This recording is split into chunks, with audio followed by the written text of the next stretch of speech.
Olá, meus amigos, tudo bem com vocês? Estamos de volta e eu estou muito feliz de estar aqui com vocês em mais um estudo de uma obra edificante, maravilhosa, nesse estudo que a gente conversa, que a gente troca informações. E hoje, então, dando continuidade à nossa terceira obra de estudo do Clube de Leitura do Visão, e se você ainda não sabe, está perdendo, clique no link que está na descrição do vídeo para entrar no nosso clube de leitura, que é lá no grupo do Telegram.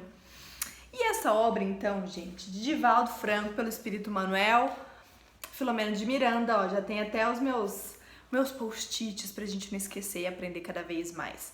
Maravilhosa e super atualíssima. Hoje nós vamos fazer o estudo do capítulo 6, tá bom? Já estamos no capítulo 6, daqui a pouco a gente já chega na metade, então confira os nossos comentários desse próximo capítulo. Bom, pessoal, esse capítulo 6, ele se intitula Aclarando Acontecimentos. E não sei se vocês acharam, mas o capítulo anterior, que é o capítulo 5, ele foi um pouco trash, né? Não foi um pouco tenso? Pois bem, eu achei. Mas ao mesmo tempo que é tenso, ele é muito real, porque nós sabemos, nós estamos vivendo isso nesse momento. Então, mais uma vez, importante a gente prestar atenção nisso tudo, né? E nesse capítulo não vai ser diferente não, a gente vai encontrar alguns casos, saber um pouquinho mais da atuação a nível espiritual nesses momentos, principalmente dentro dos hospitais, certo? Como de praxe, vou fazer a leitura aqui do parágrafo em destaque desse capítulo para nós iniciarmos os nossos comentários. Quando não se tem ideia de como transcorre a existência física, muito difícil faz-se a libertação dos vínculos que unem o espírito à matéria. Havendo a ruptura brusca que não impede a continuação dos fenômenos de decomposição serem percebidos e sentidos muito tempo depois da morte do corpo. Por isso, morrer não significa desencarnar imediatamente, o que se dá com mais vagar, a semelhança de que ocorre por ocasião da reencarnação, cujo processo é lento e progressivo. Ou seja, morrer é uma coisa. O que é a morte? É quando há o desligamento do nosso corpo físico, a falência do nosso organismo, dos nossos órgãos, do nosso corpo físico. Essa é a morte. E o que é desencarnar? É um pouco diferente. A desencarnação ocorre quando há a ruptura de todas as linhas, né? Todos os canais, todos os cordões que vinculam o nosso espírito ao corpo que nós utilizamos físico e ao nosso perispírito, obviamente, né? Então, toda essa ligação do espírito, perispírito e corpo físico, quando esse desligamento ocorreu 100% da desencarnação. Por isso que é lento e é progressivo, não é do nada. A morte, sim, pode ser brusca, morreu do nada, né? Igual um acidente de trânsito, por exemplo. Mas a desencarnação, não. O desligamento ocorre aos poucos, certo? Então, nesse capítulo, nossos amigos espirituais, eles vão fazer uma visita a um hospital público, né? Como vocês já sabem, eles já estão trabalhando lá na região Nordeste. E aí, nessa visita desse hospital público, eles começam a analisar as pessoas. Então, o primeiro ponto que eu gostaria de destacar é que eles falam que há muita movimentação no hospital, seja de encarnados ou desencarnados. E esses desencarnados, como nós sabemos, tem tantos desencarnados familiares que querem ali auxiliar, né, mandar algumas energias boas para algum parente ou alguns amigos espirituais, protetores, enfim. E também há o outro lado, há os seres desencarnados que estão ali para sugar as energias vitais daquelas pessoas que estão sofrendo e morrendo, e muitos inimigos também espirituais que estão ali obsidiando aquela pessoa que já está ali em sofrimento, né, com a doença, e está se usufruindo disso. Então, gente, olha que terrível. Eles falaram que era um movimento, assim, terrível, assim, né, vamos assim dizer, porque a maior parte do ambiente estava lotado de energias negativas, sejam os encarnados que estavam ali preocupados, aflitos, né, com esse novo vírus, seja a nível de desencarnados que tinham mais obsessores e mais companhias espirituais ruins do que boas, inclusive espíritos vampirizadores, que para quem não sabe são aqueles espíritos, como o nome diz, eles são como se fossem vampiros, porque eles sugam, não é o sangue, mas eles sugam toda a energia do encarnado. Porque que energia é essa? Energia vital, a energia da vida. Então são normalmente espíritos que ainda estão muito arraigados ao materialismo, à sua antiga vida carnal e ainda se usufruem dessas energias materiais, certo? Então havia muito disso lá. E aí eles falam que eles observam uma auxiliar de enfermagem. Ela, assim como os outros profissionais da saúde, estão ali tensos com aquele novo ambiente, porque pelo que parece é como se fosse ainda no início da pandemia, tá? Imagina agora, atenção.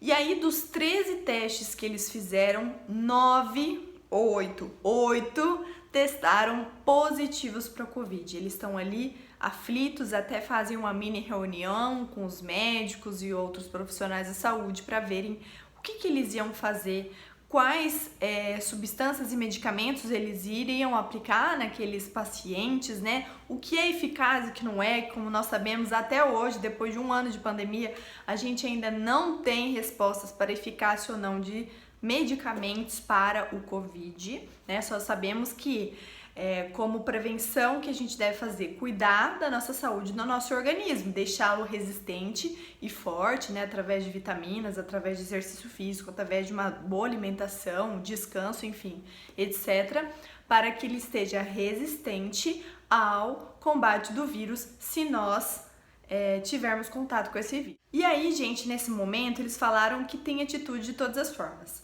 Tem aqueles pacientes que começam a chorar, que começam a entrar em desespero, que começam a gritar, falando que é culpa do governo, que começam a falar que vão morrer porque eles têm uma doença X, né? Enfim, uma outra comorbidade. E tem aqueles também, como eles citam, que tentam pelo menos se manter calmos, entram em vibrações, entram em prece. Então eles citam aqui, por exemplo, 2 personagens, que eles obviamente não citam o nome, mas uma mulher de mais ou menos 30 anos que fica desesperada, fala que ela tem diabetes, que ela vai morrer, isso, assado.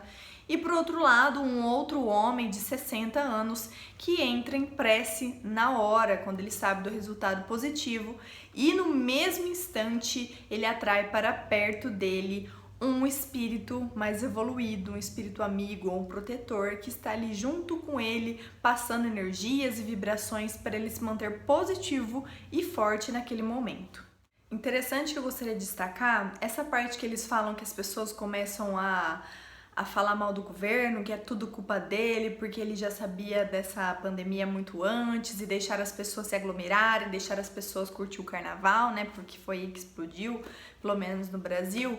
Manuel fala que nós estamos querendo jogar a culpa nos outros, mas a responsabilidade pela pandemia é uma responsabilidade pessoal. Então nós temos a nossa própria consciência de pensar desde lá no início, talvez nem tanto, porque a gente não sabia o tamanho dessa pandemia que iria surtir efeitos, mas a gente já tinha conhecimento, já tinha notícias do mundo, já tinha a nossa própria consciência para pensar, putz, vou ficar quietinha ou vou me aglomerar, né? Vou aproveitar esse momento de carnaval ou vou me cuidar? Então ele fala, não adianta jogar a culpa nos políticos, a responsabilidade é única e é de cada um. E aí nesse meio tempo que eles estão ali observando as pessoas e também auxiliando-as, Spinelli vai comentar um pouco a respeito do capítulo anterior, em que houve aquela reunião mediúnica que foi um pouquinho mais tensa, e ele começa a explicar para o Manuel Flomeno que a força do nosso pensamento, né? Ele fala, bom, aquele espírito, por exemplo, ele estava ali há mais de 500 anos arraigando aquele ódio pela nossa irmã, e só que esse processo de ódio, ele é um processo muito demorado e é um processo extenso. Então não é de uma hora para outra que você consegue arraigar esse ódio que você tem pro outro ser. E aí fala bastante da força do pensamento, como nós sabemos, que eu pessoalmente adoro falar sobre isso, quem me acompanha sabe, porque pensamento é cocriação, pensamento é vida, tudo que a gente pensa, ele existe, ele é plasmado, ele é moldado, principalmente a nível espiritual. Então ele vai falar aqui, né? O pensamento é sempre a fonte e a sede das construções do ser sob qualquer aspecto considerado. E aí a gente consegue trazer isso tanto para explicar a reunião mediúnica, quanto para explicar agora com a pandemia. Enfim, gente, a gente ainda vai ver mais 2 a 3 personagens nesse capítulo, uma outra mulher também desesperada quando sabe da notícia do Covid, e aí eles falam que além do desespero da pessoa, além da própria falta, muitas vezes, de precaução da pessoa, eles analisam sempre as companhias espirituais desse paciente. Por exemplo, dessa pessoa também que estava desesperada, ela estava com ali entidades ao redor dela que queriam mal dela, que são inimigos e muitas vezes companheiros das suas atitudes, do seu dia a dia, né, das coisas que ela deve fazer.